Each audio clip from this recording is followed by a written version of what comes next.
أعوذ بالله من الشيطان الرجيم. بسم الله الرحمن الرحيم.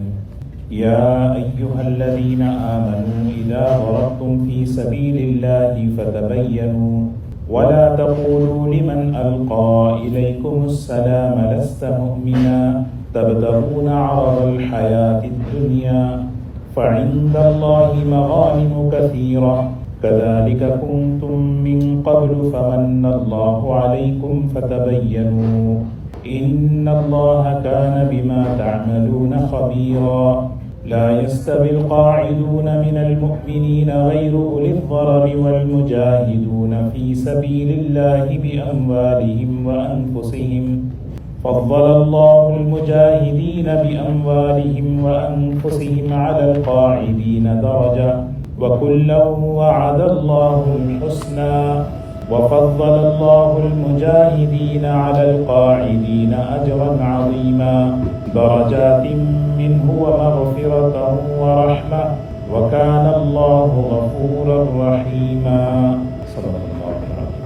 سورہ نساء کی آیت نمبر 94 ہے 94 انشاءاللہ. اعوذ باللہ من الشیطان الرجیم. یا ایھا الذین آمنوا، اے وہ لوگو جو ایمان لا چکے ہو، اذا ضربتم فی سبیل اللہ، جب تم اللہ کے راستے میں سفر کرو، فتبینوا، اچھی طرح تحقیق کر لیا کرو، ولا تقولوا لمن القى الیکم السلام لست مؤمنا، اور یہ نہ کہو کہ تم مومن نہیں ہو اس شخص کے بارے میں جس نے اپنے اسلام کو ظاہر کر دیا. تبتغون عرض الحیات الدنیا، دنیاوی زندگی کیا تم چاہتے ہو؟ فعند اللہ مغانم کثیرہ، اللہ کے نزدیک بہترین غنیمت ہے. کذالک کنتم من قبل، تم پہلے اسی طرح تھے. فمن اللہ علیکم، اللہ نے تم پر احسان فرمایا. فتبینوا، لہذا اچھی طرح تحقیق کر لیا کرو. ان اللہ کان بما تعملون خبیرا، بے شک یقیناً اللہ تعالیٰ اپنے بندوں کے اعمال سے مکمل خبر رکھتے ہیں. یہ سورہ نساء کی آیت نمبر 94 ہے. اس آیت میں اللہ تبارک و تعالیٰ نے بہت سی نصیحتیں ہم سے فرما رہے ہیں. سب سے پہلی بات، یا ایھا الذین آمنوا، اے وہ لوگوں جو ایمان لا چکے ہو. اللہ کے احکامات میں ایک حکم یہ بھی ہے، اذا ضربتم فی سبیل اللہ، جب تم اللہ کے راستے میں سفر کرو، فتبینوا، مکمل تحقیق کر لیا کرو، کیونکہ اللہ تعالیٰ نے اس امت کو دنیا میں ہدایت کی محنت دے کر بھیجا ہے. مقصد ہے کہ اللہ کے بندوں کو دین کی طرف بلانا، ہدایت پر لانا، ان کو ہدایت کی دعوت دینا، یہ اصل مقصد ہے. مارنا، قتل کرنا یہ اصل مقصد نہیں ہے.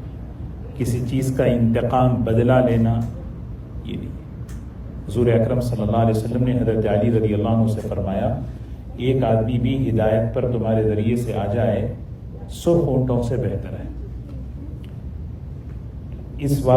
اس آیت میں شان نزول میں کئی واقعے حدیث میں ہیں.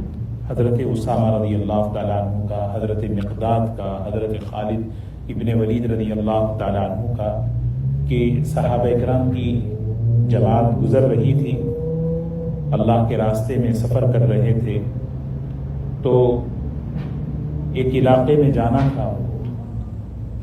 وہ لوگ وہاں سے بھاگ گئے، لیکن ایک آدمی جو ہے وہ پکڑا گیا. جب صحابہ نے ان کو پکڑا تو فوراً اس نے کہا لا الہ الا اللہ محمد رسول اللہ، کلمہ پڑھ لیا. تو ایک صحابی نے جو ہے ان کو قتل کر دیا، اور ان کی بکریاں تھیں وہ لے کر آئے اللہ کے رسول صلی اللہ علیہ وسلم کے پاس.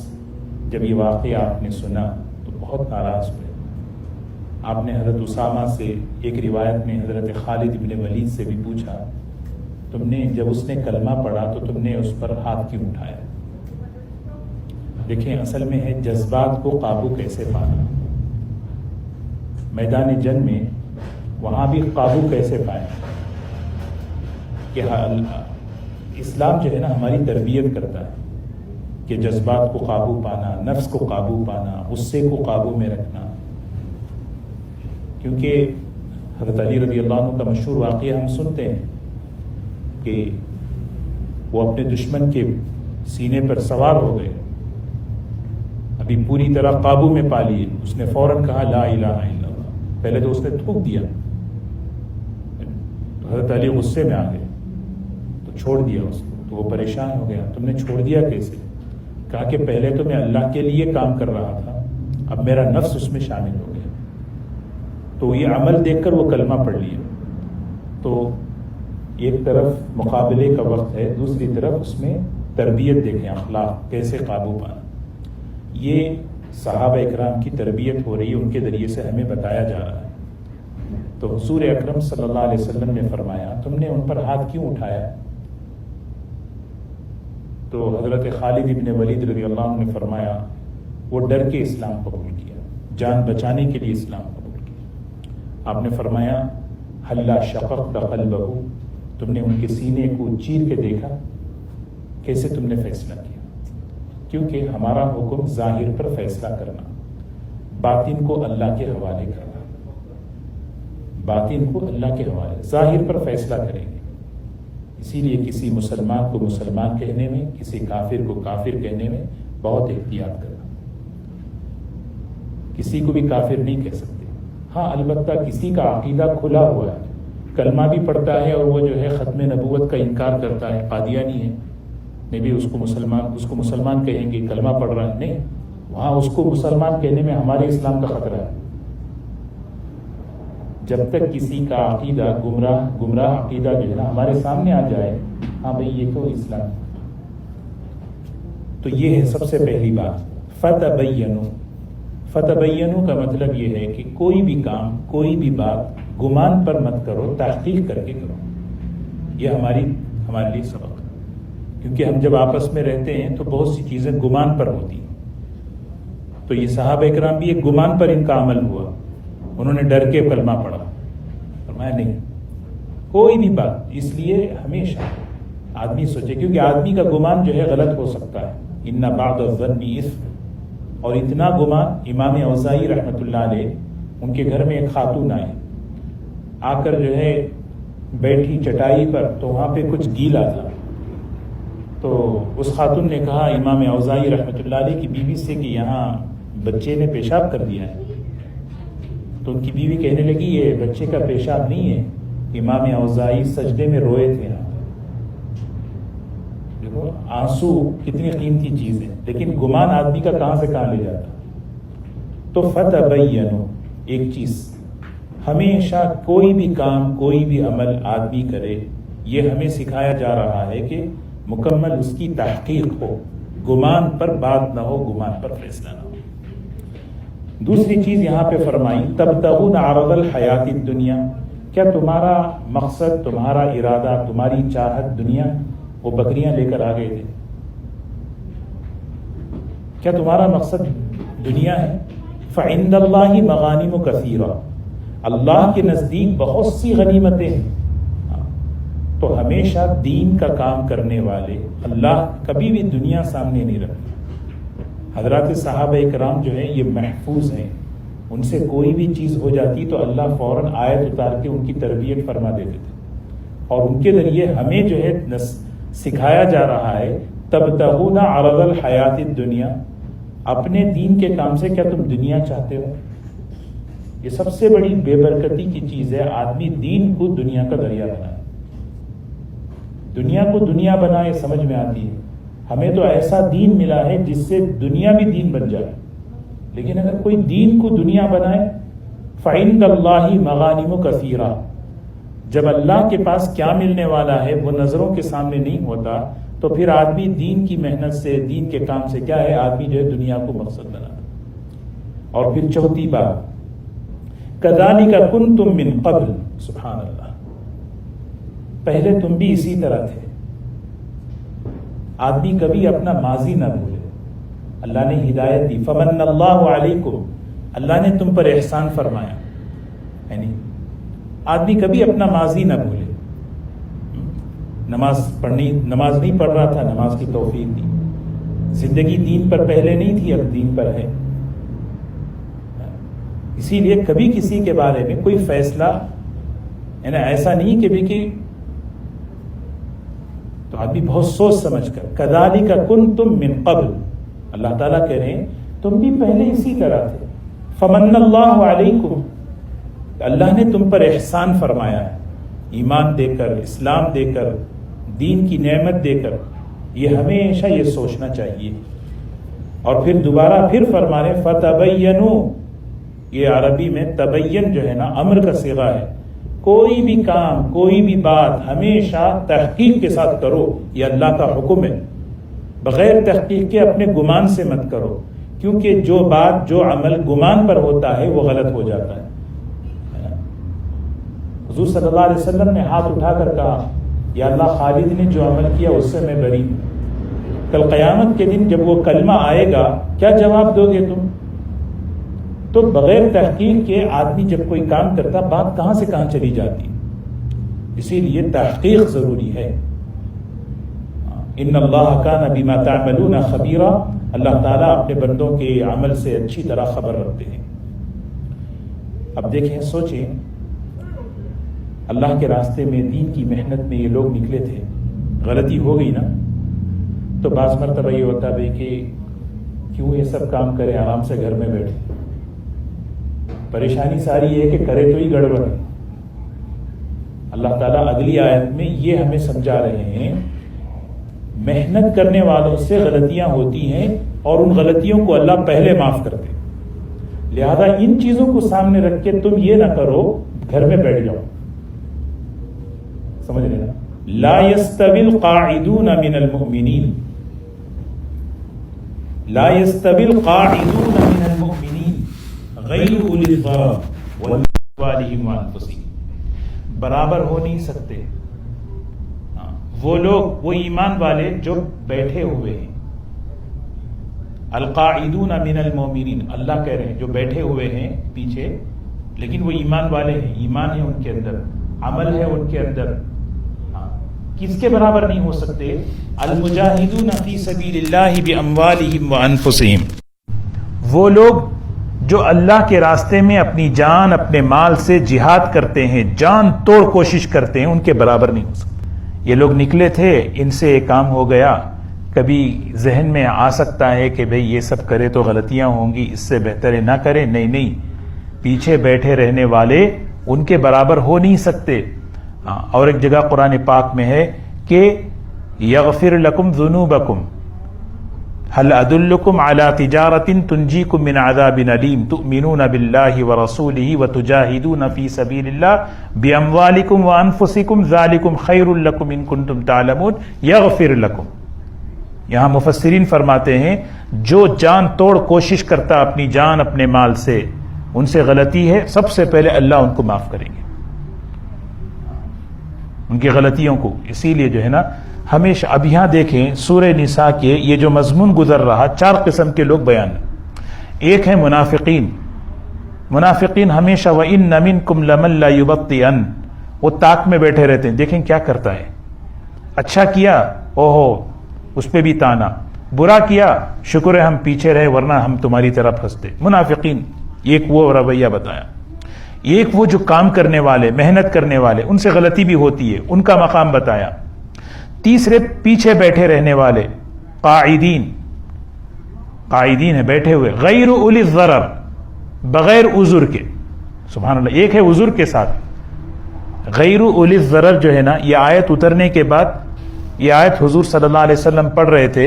عبداللہ ابن ام مکتوم ایک مؤذن صحابی ہیں, وہ فوراً آئے, یا رسول اللہ صلی اللہ علیہ وسلم میں نے یہ آیت سنی کہ بیٹھے رہنے والے اور اللہ کے راستے میں محنت کرنے والے برابر نہیں ہو سکتے, لیکن میرے پاس تو عذر ہے, میں تو نابینا ہوں, میں کیسے کر سکتا ہوں, کیا ہوگا میرا؟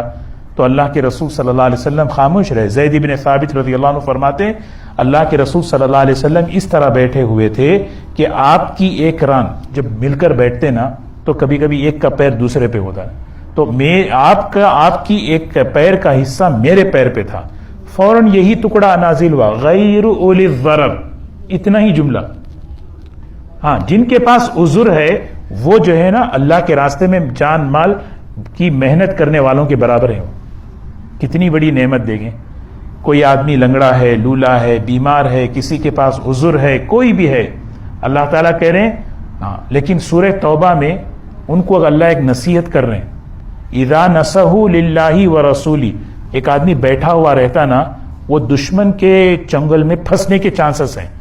وہ دشمن کا کیا، بیٹھا رہنے والا جو ہے نا کبھی بھی جو ہے نا کیا ہے، کرٹیسائز کرتا رہتا.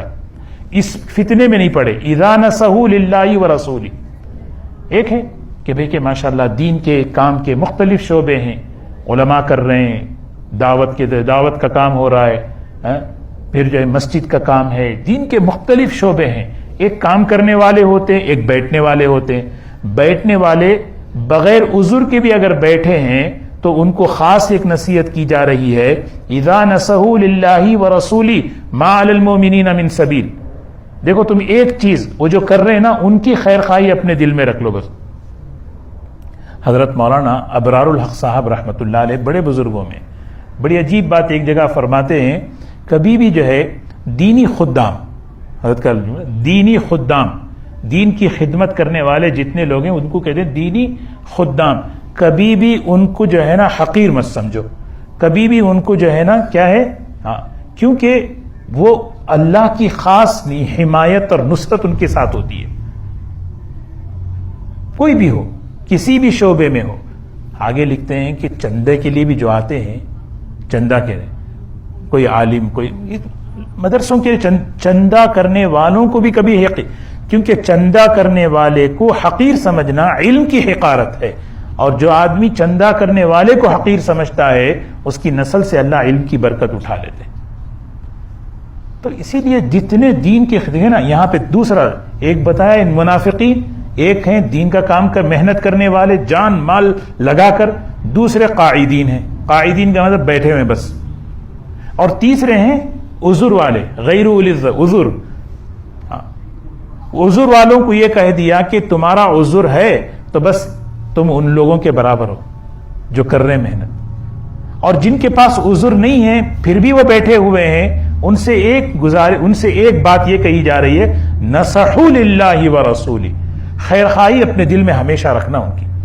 اس لیے حضور صلی اللہ علیہ وسلم خاص طور پر یہ کہتے تھے، جو آدمی دین کا کام کر رہا ہے اس کے لیے دعائیں کرے اور اس کی خیر خواہی کرے، اللہ اس کا ثواب بھی ان کو دے دے گا. ہے نہیں؟ کیونکہ ہر آدمی ہر کام نہیں کر سکتا. ہر آدمی ہر کام کر سکتا ہے. سارے دینی شعبے ہمارے ہی، اسی سے دین کو جو ہے نا سرسبز و شادابی مل رہی ہے.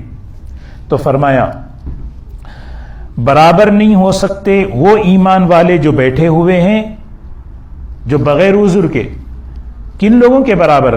جو المجاہدون فی سبیل اللہ باموالہم وانفسہم، جو اللہ کے راستے میں اپنی جان اور اپنے مال سے جان توڑ کوشش کرتے ہیں، مجاہدہ کرتے ہیں، کوشش کرتے ہیں. آگے فرمایا فضل اللہ المجاہدین باموالہم وانفسہم علی القاعدین درجہ. سبحان اللہ. دین کی خدمت کرنے والے، محنت کرنے والے، جہاد کرنے والے، اللہ ان کے فضائل بیان کر رہے ہیں. دیکھو فضیلت ہے، ان کی فضیلت ہے. اللہ جب کسی عمل کرنے والے کو فضیلت دیں، اس کا احترام، اس کی فضیلت ہمارے دل میں بھی ہونا چاہیے. چاہے وہ کسی بھی شعبے، مؤذن ہو، امام ہو، عالم ہو، داعی ہو، کوئی بھی ہو، اس کی حقارت عمل کی حقارت ہے. ہاں، یہ بڑی خطرناک چیز. یہ اللہ نے فضیلت دی ہے. اللہ نے فضیلت دی ان لوگوں کو. کن لوگوں کو؟ جو اپنی جان اپنے مال سے کوشش کرتے ہیں، مجاہدہ جہاد کرتے ہیں. کن لوگوں پر؟ علی القاعدین، بیٹھنے والوں پر. کس چیز کی فضیلت؟ درجتاً، بہت بڑا درجہ ہے. حدیث میں آتا ہے اللہ تعالیٰ نے مجاہدین کے، دین کی محنت کرنے والوں کے جو درجات بنائے ہیں 100 درجے ہیں. 100 درجے، ایک ایک درجہ آسمان و زمین سے بھی بڑا ہے. اور پھر آگے فرمایا کلن وعد اللہ الحسنى، ہر ایک کے ساتھ اللہ کا وعدہ بھلائی کا ہے. ہر ایک کے ساتھ، کس کے ساتھ؟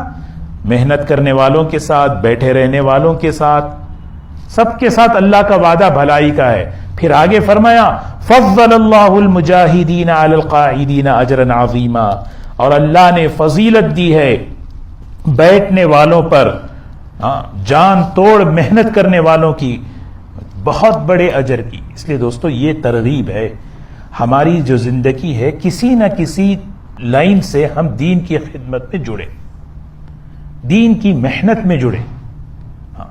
غلطی ہوتی ہے، آدمی سوچنا کہاں بھی اس میں جا کے کیوں غلطی کرنا. نہیں، غلطی اللہ معاف کرتے ہیں، اللہ پہلے معاف کرنے والے ہیں. صحابہ سے جب ہوئی فوراً اللہ نے کہا دیکھو اس کو درست کر لو، اللہ نے معاف کر دیا، فوراً اللہ نے ان کی اصلاح فرما. اس لیے کبھی بھی جو ہے کوئی چیز آدمی کو پیچھے نہ ہٹائے. کسی عذر کی وجہ سے پیچھے بیٹھا ہوا ہے تو بس اس کے لیے ہے کہ دل میں خیر خواہی، نصیحہ اس کے سامنے والے کے لیے اپنے اندر پیدا کر لے. درجات منہ، اللہ کی طرف سے بڑے درجات ہیں اور اللہ کی طرف سے مغفرت ہے. ورحمہ، اور اللہ کی طرف سے بڑی رحمت ہے. وکان اللہ غفور الرحیم، اللہ بڑے معاف کرنے والے اور رحم فرمانے والے ہیں. سبحان اللہ، کیسی آیت ہے دیکھیں. پھر آگے فرمایا دیکھیں ہر ایمان والے کی ذمہ داری ہر ماحول میں اپنے دین پر جمنا ہے. کوئی بھی حال، کوئی بھی ماحول اس کو ایمان سے نہ ہٹائے، یہ ہماری ذمہ داری ہے. اگر ہمیں کوئی ماحول دین سے ہٹا رہا ہے تو پھر اس ماحول کو چھوڑنا ضروری ہے. کل قیامت کے دن اللہ تبارک و تعالیٰ کے پاس یہ عذر نہیں ہوگا کہ میں بے بس تھا. اگر آدمی ماحول کی وجہ سے اپنا دین چھوڑ دے، دین پر نہ آئے، کیا ہوگا؟ موت کے وقت اس کا حال یہ بتا رہے. بے ایمان کا، بد عمل کا، اس کی موت. ایک آدمی دیندار ہے، اس کی موت کیسے ہوگی؟ اللہ نے سورہ حامیم سجدہ میں بیان فرمایا ان الذین قالوا ربنا اللہ ثم استقاموا تتنزل علیہم الملائکہ، جو لوگ اللہ کو رب مانا اور ایمان پر جمے رہے اللہ کی طرف سے فرشتے اترتے ہیں. سبحان اللہ. اور جو لوگ دین چھوڑ دیے حالات اور ماحول کی وجہ سے، اب ان کا حال ان الذین توفاہم الملائکۃ ظالمی انفسہم، وہ لوگ، یہ ان لوگوں کے بارے میں فرشتے ان کی موت، ان کی روح کو قبض کرتے ہوئے، کون ہیں؟ ظالمی انفسہم، جنہوں نے اپنی جان پہ ظلم کیا. گناہ جو ہے نا اپنی ذات پہ ظلم ہے. اور یہاں جو ہے وہ مشرکین مکہ سے بھی کہا جا رہا ہے، ہر ایک سے تم نے کفر کر کے اپنے ذات پہ ظلم کیا. اور اس موقع پر ایمان والے کے لیے ہجرت فرض تھی، ہجرت چھوڑ کے تم نے جو ہے ظلم کیا. ہر گناہ آدمی پہ ظلم ہے. تو فرشتہ ان سے کہتا ہے قالوا فیما کنتم، کیا حال تھا؟ فیما کنتم، کس حال میں تھے؟ کیوں دین پر نہیں آئے؟ کیوں اللہ کو نہیں مانا؟ کیا فیما کنتم؟ یہ سوال نہیں ہو رہا ہے، سوال جواب نہیں، یہ اصل میں جو ہے زجر و توبیخ کے لیے، ڈانٹ کے لیے. کیا ہوا تم ایسی زندگی گزار کے آ رہے، اللہ کے دین پر کیوں نہیں رہے؟ تو وہ مرنے والا کیا کہے گا؟ کننا مستضعفین فی الارض، بے بس تھے ہم زمین میں، بہت کمزور تھے، بے بس تھے ہم، کچھ نہیں، جس جگہ رہتے تھے بہت بے بس تھے. تو فرشتہ جواب میں کہتا ہے الم تکن ارض اللہ واسعۃ فتہاجروا فیہا، کیا اللہ کی زمین کشادہ نہیں تھی جہاں پر تم ہجرت کر کے جاتے، اپنے دین، اپنے ایمان، اپنے عمل کی حفاظت کرتے؟ ہجرت دو ہیں، ایک ہجرت فرض ہے جو اس زمانے میں تھی. اس وقت جو ہے نا ایمان کے لیے، ایمان کو ظاہر کرنے کے لیے ہجرت کرنا فرض تھا، سمجھ رہے نا؟ ہجرت ضروری تھی. اور آج بھی یہ ہجرت فرض ہے. کب؟ کسی ماحول میں آدمی اپنے ایمان پر جم نہیں سکتا، اس کے لیے اس ماحول کو چھوڑنا ضروری ہے اپنے دین کے لیے. اور ایک ہجرت مستحب ہے، وہ کون سی ہے؟ آدمی اپنے ایمان کی حفاظت کے لیے ایسا ماحول اختیار کرے، مسجد کے قریب جہاں بھی رہے، بچوں کو اسکول دیکھ رہے ہیں اس کا، یہ سب ہے نا، کہ بھئی کہ اپنے بچوں کو وہاں پہ ڈالنا، اپنے گھر کو قریب رکھنا، اپنے ماحول کو صحیح رکھنا، یہ اس کے دین کے لیے بہتر ہے۔ فرمایا کہ الم تکن ارض اللہ واسعۃ فتہاجروا فیہا، کیا اللہ کی زمین پھیلی ہوئی نہیں تھی کہ وہاں ہی چلے جاتے؟ فاولئک مأواہم جہنم وساءت مصیرا، ان کا ٹھکانہ جہنم ہے، بدترین ٹھکانہ ہے۔ الا المستضعفین، دین مکمل ہے۔ اللہ تعالیٰ کہہ رہے ہیں کہ اگر آدمی اپنے اس ماحول میں دین نہیں بچا سکتا ہجرت کرے، لیکن ہر آدمی نہیں کر سکتا۔ عورتیں کیسے کریں جو صرف عورتیں؟ بچے کہاں سے کریں؟ یا کمزور بوڑھے ہیں تو کہاں سے وطن چھوڑنا معمولی بات نہیں ہے، وطن چھوڑنا معمولی بات نہیں ہے۔ تو اللہ تعالیٰ فوراً حضرت عبداللہ ابن عباس رضی اللہ عنہ فرما رہے ہیں، یہ میرے اور میری والدہ کے بارے میں آیت نازل ہوئی۔ میں بچہ تھا مکے میں اور میری والدہ کوئی نہیں، بس دونوں ہی ایمان والے۔ حضرت عباس رضی اللہ عنہ تو فتح مکہ پہ ایمان لائے، عبداللہ ابن عباس بچپن میں ایمان لا لیے، اور ان کی والدہ پہلے ہی ایمان لا لی شوہر سے پہلے۔ اب ہم کیا کریں، شوہر کے بغیر کہاں سے جائیں؟ سمجھ رہے نا؟ تو دین کتنا آسان ہے، دیکھیں فوراً اللہ نے کہا الا المستضعفین من الرجال والنساء والولدان، مگر وہ کمزور لوگ جو ہیں کمزور، مردوں میں، عورتوں میں، بچوں میں، لا یستطیعون حیلہ ولا یہتدون سبیلا، نہ استطاعت رکھتے ہیں کوئی تدبیر کی، کوئی پلان کر ہی نہیں سکتے، وہ ان کے بس میں ہی نہیں، اور نہ انہیں پتا ہے کہ کہاں جائیں۔ فاولئک عسى اللہ ان یعفو عنہم، اللہ انہیں معاف کر دیں گے۔ وکان اللہ عفوا غفورا، اللہ بڑے مہربان اور معاف کرنے والے۔ دو باتیں بتا رہے ہیں، جب بھی بندہ ماحول بدلنے کا ارادہ کرتا ہے، ہجرت کا ارادہ کرتا ہے، دو بڑی چیزیں ہیں۔ ایک چیز کیا ہے، یہاں سے چیزیں چھوڑ کر جائیں گے تو وہاں کیا ہوگا، میرے کھانے پینے کا کیا ہوگا، میری جاب کا کیا ہوگا، میرے بچوں کا کیا ہوگا، ایک سامنے ایک چیز ہوتی ہے۔ اور دوسری چیز، نئی جگہ جاؤں گا پتہ نہیں کیا ہوگا، میری جان کا کیا ہوگا، ہے نا؟ یہ دو ہی چیزیں، ایک جان ایک مال۔ اللہ تعالیٰ دونوں کا جواب دے رہے ہیں، ہمت کرو اگر کبھی اس طرح کی بات آئے، کیونکہ اصل چیز ایمان ہے، ایمان پر جمنا ہے، دین ہے، دین پر جمنا ہے۔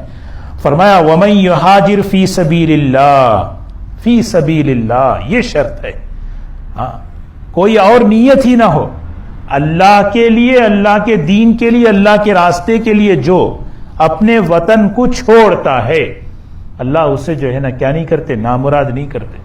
صحابہ کی ہجرتیں اٹھا کر دیکھیں، عبد الرحمن ابن عوف، عثمان ابن عفان، حکیم ابن، یہ صحابہ اکرام رضی اللہ عنہ اجمعین پلٹ کے بھی نہیں دیکھے اپنے کاروباروں کو، اور اللہ نے ان کی دنیا کیسے بنائی، سبحان۔ عبد الرحمن ابن عوف رضی اللہ تعالیٰ عنہ مدینہ آئے تو خالی ہاتھ تھے، لیکن دنیاوی اعتبار سے بھی اللہ نے کیسے نوازا۔ یجد فی الارض مراغما کثیرا وسعا، زمین میں ایک بڑا حصہ تم پاؤ گے، زمین اللہ کی بڑی ہے، کشادہ زمین پاؤ گے، گھبراؤ مت، یہ وطن چھوڑ کے کہاں جاؤں گا۔